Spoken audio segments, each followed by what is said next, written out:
বিসমিল্লাহির রহমানির রহিম। আসসালামু আলাইকুম। আশা করছি তোমরা সবাই ভালো আছো। প্রিয় শিক্ষার্থীরা, আজকে আমরা ক্লাস 7-এর ম্যাথস বুক থেকে এক্সপিরিয়েন্স 4 রেশিও অ্যান্ড প্রপোর্শন এটার যে এক্সারসাইজ আছে এটা আমরা এক এক করে সলভ করব। এক্সারসাইজের মধ্যে যে ম্যাথগুলো আছে আশা করছি তোমরা সবাই মনোযোগ দিয়ে দেখবে এবং সেই অনুযায়ী নিয়মিত প্র্যাকটিস করবে। আর কার কোন জায়গাটায় বেশি দরকার, কোন চ্যাপ্টার, কোন এক্সপিরিয়েন্স বা কোন জায়গাটায় প্রবলেম সেটা আমাকে কমেন্টে জানাতে পারো, তাহলে সেটা আমি আগে দেওয়ার চেষ্টা করব। আর আজকে আমি ইংলিশ ভার্সনে দিচ্ছি, এটার বাংলা ভার্সন কিন্তু আমি আগেই আপলোড দিয়েছি, তোমরা দেখে থাকবে সেটা। আর এই ম্যাথগুলো করা হয়ে গেলে আমাকে কমেন্টে জানাতে ভুলবে না।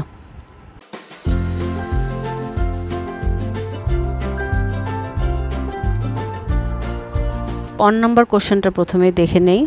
The ratio of the two numbers is 14:25. If the first number is 56, what is the other number? তো তোমরা তো অলরেডি ভেতরের ম্যাথগুলো যখন করেছো তোমরা বুঝতে পেরেছো যে আমরা কিন্তু দুইভাবে এই ম্যাথগুলো করতে পারি। রেশিওর ম্যাথগুলো আমরা দুইভাবে করতে পারি। এক হলো এক্স ধরে, কোনো এক্স ধরেও করতে পারি, আবার এক্স ধরা ছাড়াও করতে পারি। তো আমি দুভাবেই দেখিয়ে দেবো। প্রথমটা আমি এক্স ধরে দেখিয়ে দিচ্ছি, এরপরেরটা আমি এক্স ছাড়া দেখিয়ে দিচ্ছি। তো তোমরা কিন্তু যে কোনোভাবে এই ম্যাথটা করতে পারো, দুটোই কারেক্ট, কোনো সমস্যা নেই। তাহলে এখানে আমাদের রেশিওর ম্যাথগুলো যেভাবে নিয়ম, এখানে দুইটির দেখো রেশিও দেয়া আছে, আর একটির নাম্বার সংখ্যাটা দেয়া আছে, আরেকটি দেয়া নাই। তো এই যেটা দেয়া নাই এটাকে আমরা এক্স, ওয়াই বা জেড যে কোনো একটা জিনিস ধরে নিব, ঠিক আছে? তো আমি যদি এখানে এক্স ধরে নেই,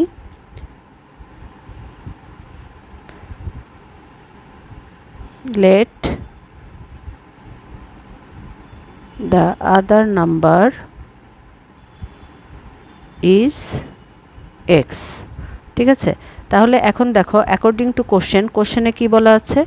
কোশ্চেনে হলো প্রথম নাম্বারটা হলো ফার্স্ট নাম্বার 56। তাহলে আমরা যদি এখানে প্রথম নাম্বারটা লিখি আর এর সাথে রেশিও বের করি দ্বিতীয় নাম্বারটা আমরা কি ধরেছি? এক্স। তাহলে আমরা রেশিও এটা পাবো না? 56 প্রথম নাম্বার আর এটা দ্বিতীয় নাম্বার, ঠিক আছে? সেকেন্ড আদার নাম্বার। তাহলে ফার্স্ট নাম্বার আদার নাম্বারের রেশিও আমরা পেলাম। এখন এখানে কিন্তু রেশিও অলরেডি দেয়াই আছে, তাহলে আমরা যে রেশিওটা পেলাম আর এই রেশিওটা কিন্তু ইকুয়াল। তাহলে আমরা কি লিখতে পারি? 56:x equal to 14:25, ঠিক আছে? এই জায়গাটাই কিন্তু ইম্পর্টেন্ট। এই যে রেশিও অফ টু নাম্বার দেয়া আছে আর আমরা পেলাম এটা। আর এখানে একটা জিনিস তোমরা অবশ্যই খেয়াল রাখবে, এই যে ফার্স্ট নাম্বার 56, তাহলে 56টাই কিন্তু শুরুতে লিখতে হবে। আমরা যদি এখানে x:56 লিখি তাহলে কিন্তু এটা একেবারে এলোমেলো হয়ে যাবে, ভুল হয়ে যাবে, এটা লেখা যাবে না। যেহেতু ফার্স্ট 56, ফার্স্টে আমাদের 56 লিখতে হবে, আদার নাম্বারটা এক্স। এখন আমরা যেহেতু দুটো রেশিও পেয়েছি, এটা আমরা ইজিলি সলভ করতে পারি। রেশিও মানেই কিন্তু এটা ফ্র্যাকশনে লেখা যায়, তাই না? ঠিক এভাবে আমরা ফ্র্যাকশনে লিখতে পারি। তাহলে এখন এখান থেকে আমরা এক্সের মানটা বের করে নেব। যে আমরা যদি এটাকে ক্রস মাল্টিপ্লিকেশন করি তাহলে কিন্তু আমরা পেয়ে যাব। তাহলে এখানে 14 × x = 56 × 25।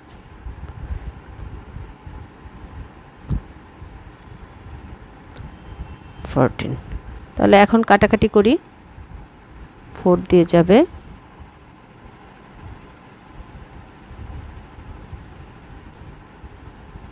তাহলে এটা হচ্ছে x = 100।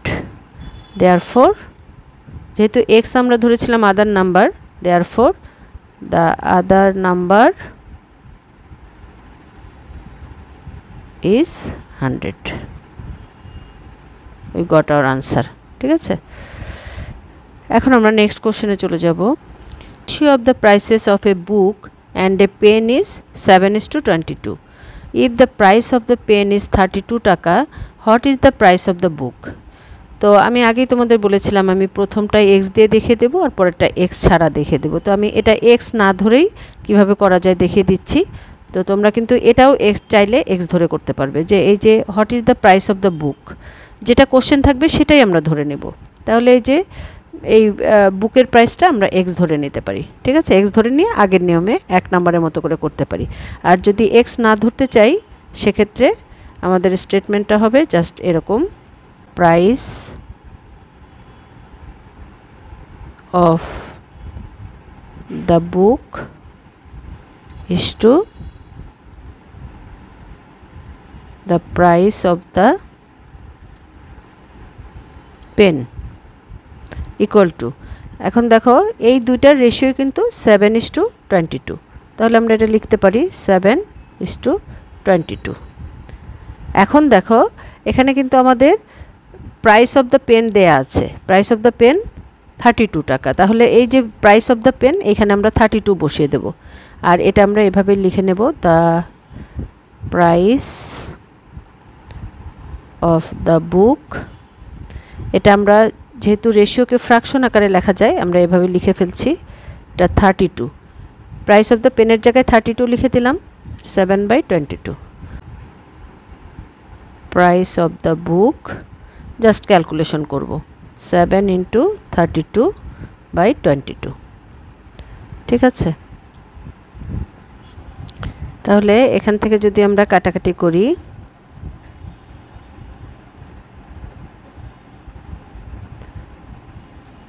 এটা যেহেতু এটা পয়েন্টে আসবে, হ্যাঁ তোমরা ভাগ করে করে দেখতে পারো, মোটামুটি এত টাকা অ্যাপ্রক্সিমেটলি, এটা মিলবে না। তো যাই হোক, তাহলে আমাদের আনসারটা পেয়ে গেলাম, প্রাইস অফ দ্য বুক 10.18 টাকা। তো দেখো এটা এক্স ছাড়া, এক্স যদি আমরা না ধরি এভাবে করব, আর যদি এক্স ধরতে চাই জাস্ট এটার জায়গায় এই যে এখানে বুকের জায়গায় আমরা এক্স ধরে নেব, এক্স এখানে এক্সটা লিখে এক্সের ভ্যালু বের করব, ঠিক আছে, নিয়ম কিন্তু একই। এখন আমরা 3 নাম্বার কোশ্চেনটা দেখে নিই, চলো। Ratio of the ages of Rocky and Rita is 5:27। If Rocky is 10 years old now, how old was Rita 4 years ago? হ্যাঁ, তো এখানে দেখো এই নাও এবং 4 years ago, হ্যাঁ দুইটা কিন্তু ডিফারেন্ট জিনিস। এখনকার বয়স দেওয়া আছে রকির, আর রিতার হলো 4 বছর আগে কত ছিল এটা জানতে চাওয়া হয়েছে। তাহলে আমরা যখনই এক্স ধরে নিব, যেটা কোশ্চেন সেই অনুযায়ী ধরে নিব। তাহলে আমরা 4 বছর আগে রিতার বয়স, এটা যদি এক্স ধরি, তাহলে 4 বছর আগে যদি এক্স হয়, তাহলে নাও কত, এখন কত হবে, 4 বছর আগে এক্স, তার মানে 4 বছর পরে আরও 4 যোগ হবে, 4 বছর যোগ করলে এটা কিন্তু এখনকার বয়স, মানে বর্তমান বয়সটা পাওয়া যাবে, ঠিক আছে। তাহলে এখনকার রিতার বয়স হলো x+4, তাহলে রকির এখনকার বয়স 10 আর রিতার এখনকার বয়স x+4। আর এখানেও কিন্তু রিতা এবং রকির বয়সের যে রেশিওটা দেয়া আছে, তো আমরা যেটা পেলাম আর এখানে যেটা দেয়া আছে সেই দুটো তাহলে কি ইকুয়াল হবে না?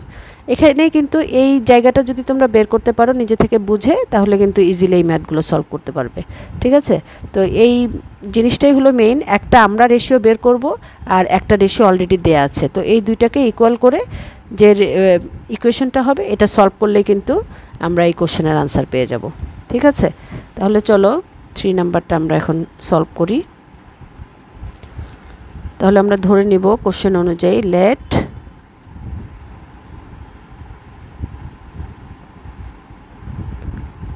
Rita was X years old 4 years ago. Therefore, now Rita's age is x+4. Therefore, according to question, দেখো তাহলে আমরা এটাকে কিভাবে প্লেস করব, শুরুতে এখানে আমাদের কোনটা আছে, রকি ইস্টু রিতা, প্রথমটা হলো রকি তারপরটা রিতা, তাহলে এখানেও কিন্তু আমাদের একই কাজ করতে হবে, রকির বয়সটা আগে ধরতে হবে, এটা কিন্তু অবশ্যই খেয়াল রাখবে, এই দুইটা এলোমেলো হয়ে গেলে কিন্তু আনসার কারেক্ট আসবে না, x+4। দেখো যেহেতু দেয়া আছে রকির বয়সটা আগে দেয়া আছে, রিতার বয়সটা পরে, এই জন্য কিন্তু এখানেও আমরা রকিরটা আগে লিখলাম, রিতারটা পরে, তাহলে এখানে আছে 5:27, তাহলে এটা ইকুয়াল হবে 5:27। তাহলে এটাকে আমরা এখন ফ্র্যাকশন আকারে লিখে নেব, এটাকে আমরা এখন ক্রস মাল্টিপ্লিকেশন করে নেব,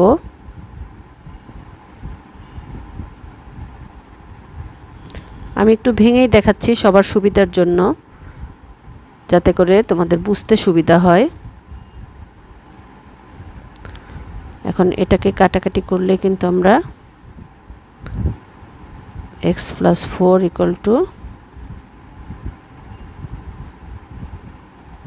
x = 54 - 4 = 50। এখন দেখো আমরা x এর মান কিন্তু পেয়ে গেলাম, x এর মান 50 ইয়ার্স। তো আমরা কিন্তু কোশ্চেন অনুযায়ী ধরেছিলাম যে x years old 4 years ago, যেটা কোশ্চেনে ছিল 4 years ago বয়স কত, তাহলে কিন্তু আমরা আমাদের আনসারটা পেয়ে গেলাম। তাহলে এখানে আমরা লিখব therefore 4 years ago Rita was 50 years old। এটাই আমাদের আনসার। আশা করছি তোমরা সবাই বুঝতে পেরেছো। তাহলে চলো 4 নাম্বার কোশ্চেনটা আমরা দেখে নেই। Ratio of the cost of A printer and a computer is 4:25। If the cost of printer is 40,000 টাকা, what is the cost of the computer? তাহলে আমরা এই পর্যন্ত আগে সলভ করি। কম্পিউটারের কস্টটা আমরা বের করব। সো আমরা এখানে কম্পিউটারের কস্টটাকে x ধরে নিতে পারি। তাহলে কম্পিউটারের কস্ট আর এই প্রিন্টারের যে কস্ট, এটা রেশিও আমরা বের করব। তারপরে এখানে কিন্তু রেশিও অলরেডি দেয়াই আছে, সো এটা ইকুয়াল টু এটা লিখলেই আমরা এটা রেজাল্ট বের করে নিতে পারবো। তাহলে let the cost of the computer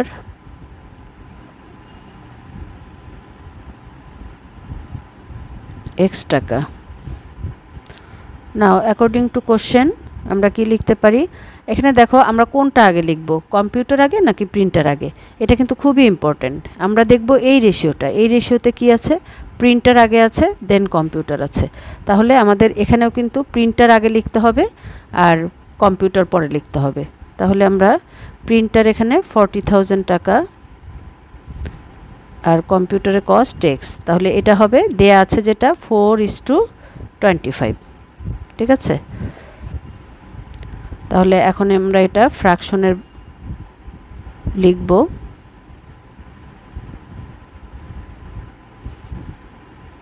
তাহলে 4 × x =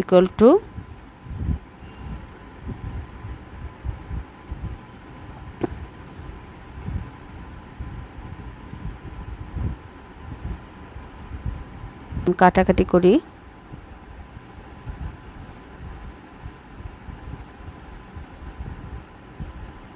তাহলে x আমরা ধরেছিলাম কম্পিউটারের দাম, তাহলে এটা হবে the cost of the computer. আমরা কিন্তু কম্পিউটারের প্রাইসটা পেয়ে গেলাম। আমরা সেকেন্ড পার্টটা দেখে নেব। If the cost of the printer increases by 25%, then what type of the ratio is the cost of printer and computer.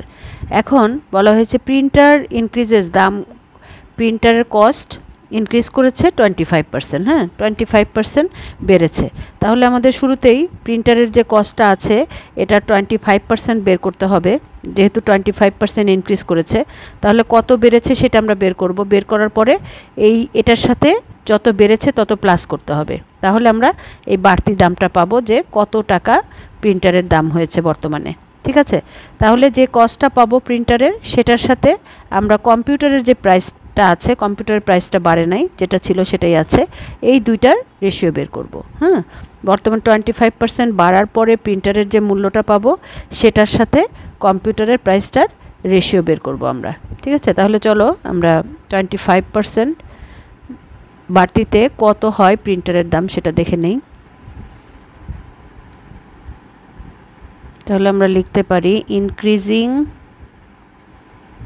By 25% the cost of printer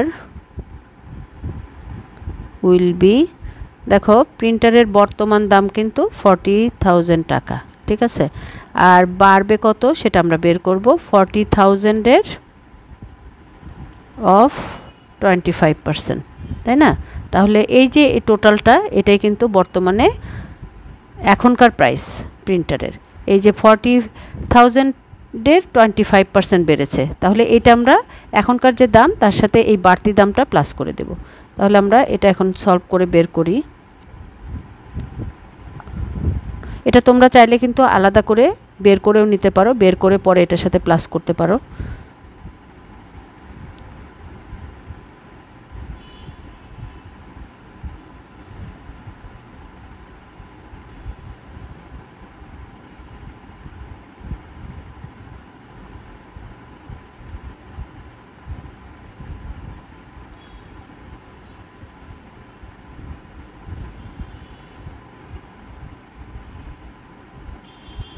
তাহলে এটার এখনকার প্রাইস আমরা পেয়ে গেলাম প্রিন্টারের। তাহলে এখন আমরা রেশিও বের করব। Therefore the ratio of printer and computer equal to printer আমরা যেটা পেলাম বর্তমানের প্রাইসটা ইস টু আর কম্পিউটারের প্রাইস এই যে আমরা যেটা বের করেছিলাম এটা। ঠিক আছে,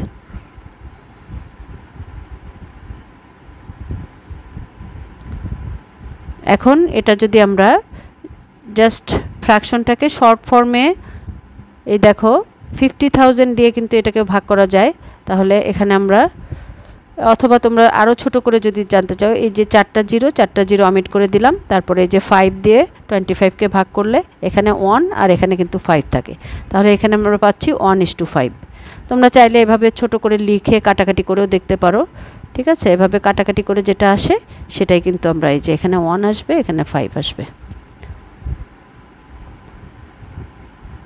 তাহলে রেশিও হবে এটা। আমাদের কোশ্চেন ছিল what type of the ratio is the cost of printer and computer. What type of ratio, কেমন রেশিও, এটা কী ধরনের রেশিও। তো আমরা যেটা পেলাম এটা কিন্তু সিম্পল রেশিও। হ্যাঁ, তাহলে আমরা বলতে পারি this is a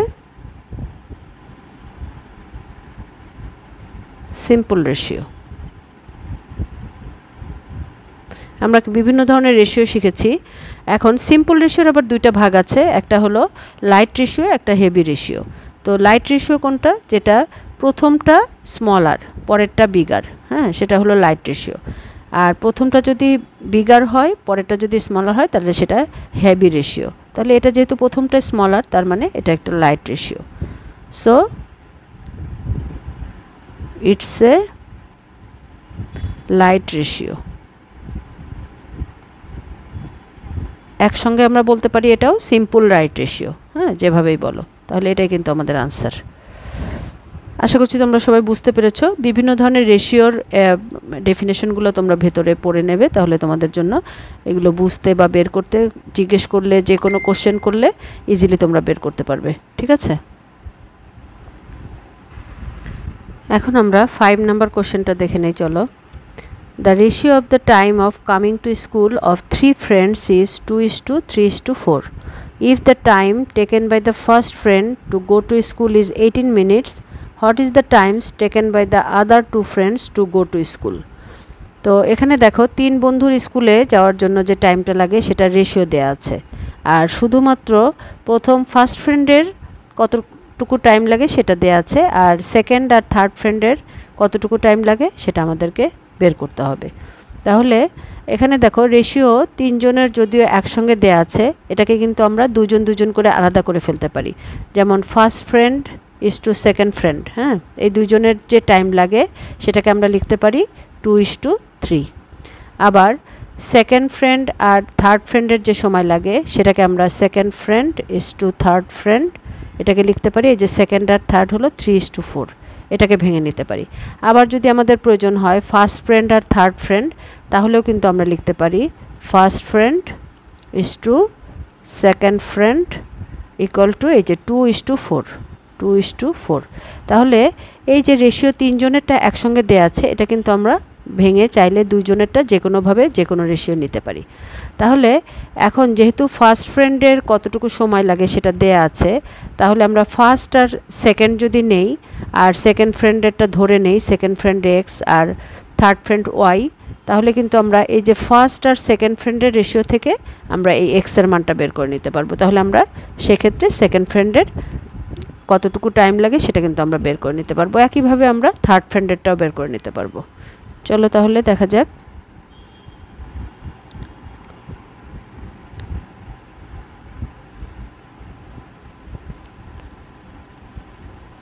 The time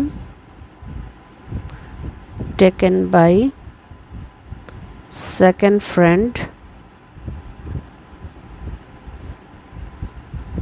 equal to x minute। তোমরা কিন্তু চাইলে যে কোনো সেন্টেন্স এটা লিখতে পারো, এমন না যে এটা লিখতে হবে, যে কোনোভাবে যে কোনো সেন্টেন্স লিখতে পারো। and the time taken by third friend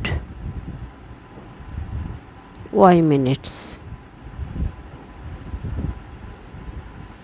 therefore according to question, এখন দেখো আমরা ফার্স্ট আর সেকেন্ড ফ্রেন্ড যদি ধরি, হ্যাঁ, তো ফার্স্ট ফ্রেন্ডের 18 মিনিটস লাগে আর সেকেন্ড ফ্রেন্ডের x মিনিট লাগে, ঠিক আছে।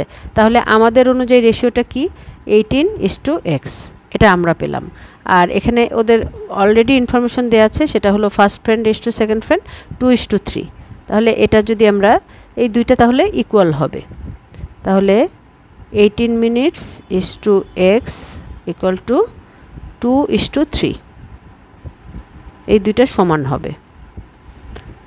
এখান থেকে কিন্তু আমরা x এর মানটা বের করে নিতে পারবো।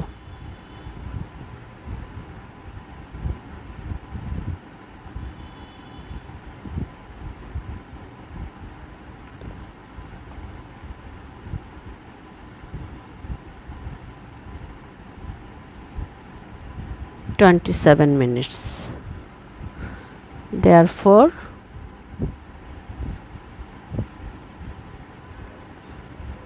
second friend need 27 minutes। একইভাবে similarly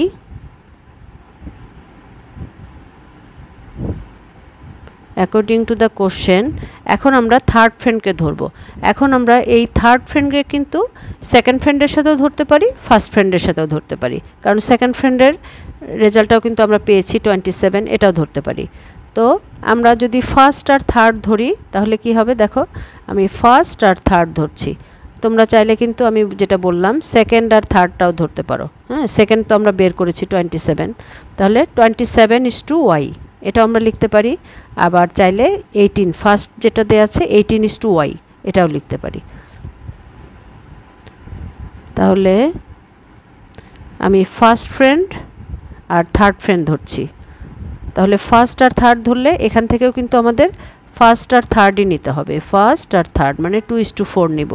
আর যদি তোমরা সেকেন্ড আর থার্ড ধরো তাহলে কিন্তু 3:4 নেবে, সেক্ষেত্রে 27:x হবে,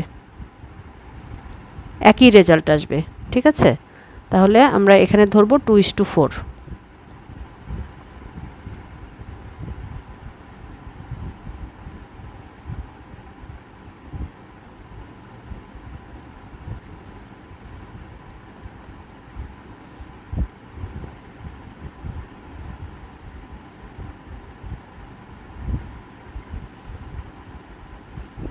y equal to 36।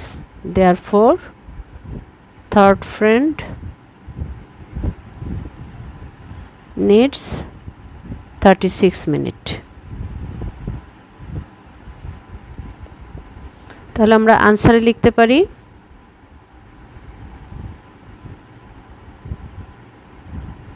second friend 27 minutes, third friend 36 minutes। আমরা পরবর্তী প্রশ্নে চলে যাই। এবার আমরা 6 নম্বর কোশ্চেনটা দেখে নেই, চলো। In a proportion if the first, second and fourth numbers are 9, 18 and 20 respectively, what is the third number? তো এখানে টোটাল 4টা নাম্বার আছে, তার মধ্যে 3টা নাম্বার দেয়া আছে আর একটা নাম্বার আমাদেরকে বের করতে হবে। তো এখানে ফার্স্ট, সেকেন্ড আর ফোর্থ নাম্বারটা দেয়া আছে, আমাদের থার্ড নাম্বারটা বের করতে হবে। তো এটা আমরা কিভাবে বের করব? এখানে দেখো, এখানে বলা হয়েছে এটা একটি প্রপোর্শন। তো যখন প্রপোর্শন হয় তখন আমরা সবসময় জানি রেশিওটা এভাবে কাজ করে, first number by second number equal to third number by fourth number. ঠিক আছে, যখন একটা প্রপোর্শন হয় তখন এই নিয়মটা কাজ করে। তো আমরা যদি এটা এভাবে ধরে নেই তাহলে কিন্তু ইজিলি এই জায়গাগুলোতে এই মানগুলো বসিয়ে আমরা বের করতে পারবো। তো থার্ড নাম্বারটা যেহেতু আমাদের জানা নাই, তাহলে থার্ড নাম্বারটাকে আমরা এক্স ধরে নেই, তাহলে আমাদের বের করতে সুবিধা হবে। ঠিক আছে, তাহলে চলো এটা আমরা সলভ করি। Late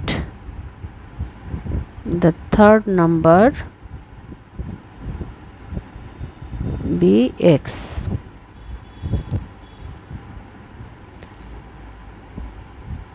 It's a proportion.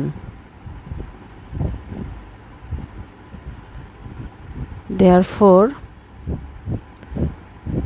first number by second number equal to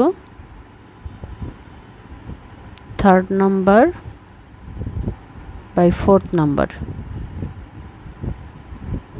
তাহলে এখানে আমরা প্রত্যেকটার ভ্যালু বসিয়ে দেব। দেখো ফার্স্ট নাম্বার দেয়া আছে 9, সেকেন্ড দেয়া আছে 18, থার্ড তো আমাদের বের করতে হবে, আমরা ধরে নিয়েছি x, আর ফোর্থ নাম্বার দেয়া আছে 20। তাহলে এখান থেকে আমরা x এর ভ্যালুটা বের করে নেব। x equal to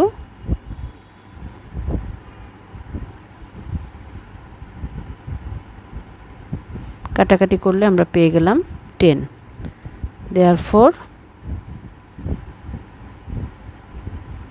third number is 10. এবার আমরা পরের প্রশ্নে চলে যাই।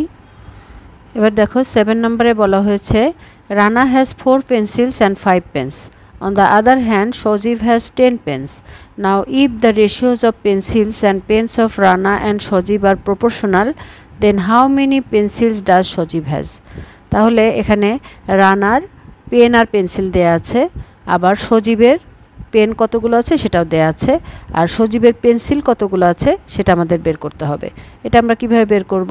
এখানে একটা কন্ডিশন বলা আছে যে রানা আর সজীবের যে রেশিও, পেন আর পেন্সিলের যে রেশিও সেটা হলো proportional.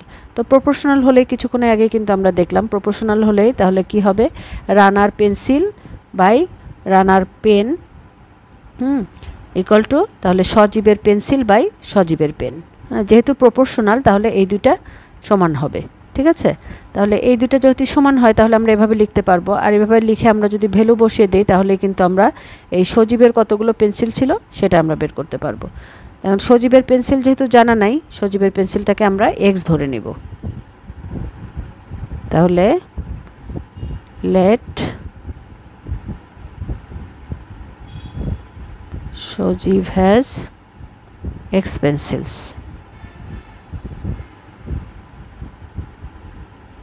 Now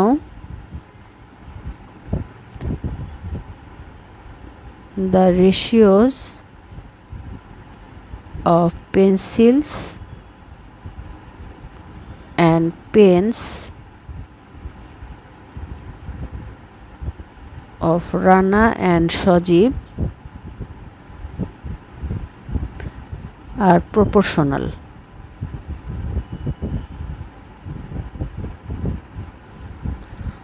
Therefore,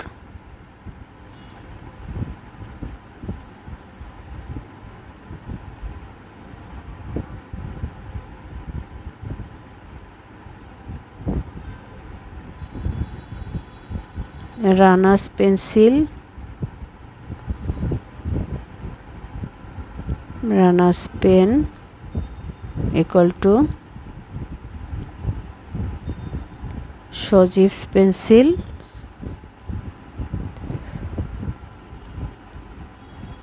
Shojiv's pen. তাহলে এখন আমরা এই অনুযায়ী রানার পেন্সিল কতগুলো ছিল 4 আর 5, হ্যাঁ 4 হলো পেন্সিল আর 5 হলো পেন। তাহলে এভাবে আমরা বসিয়ে দেব 4/5, আর এখানে সজীবের পেন্সিল কিন্তু আমরা ধরে নিয়েছি x, এটা আমাদের বের করতে হবে, আর সজীবের পেন দেয়া আছে 10। তাহলে x এর মানটা আমরা বের করে নেব।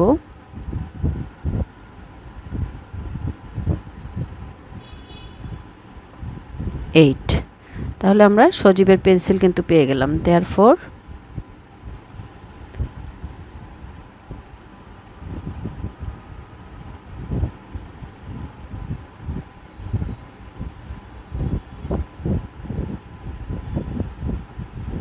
eight pencils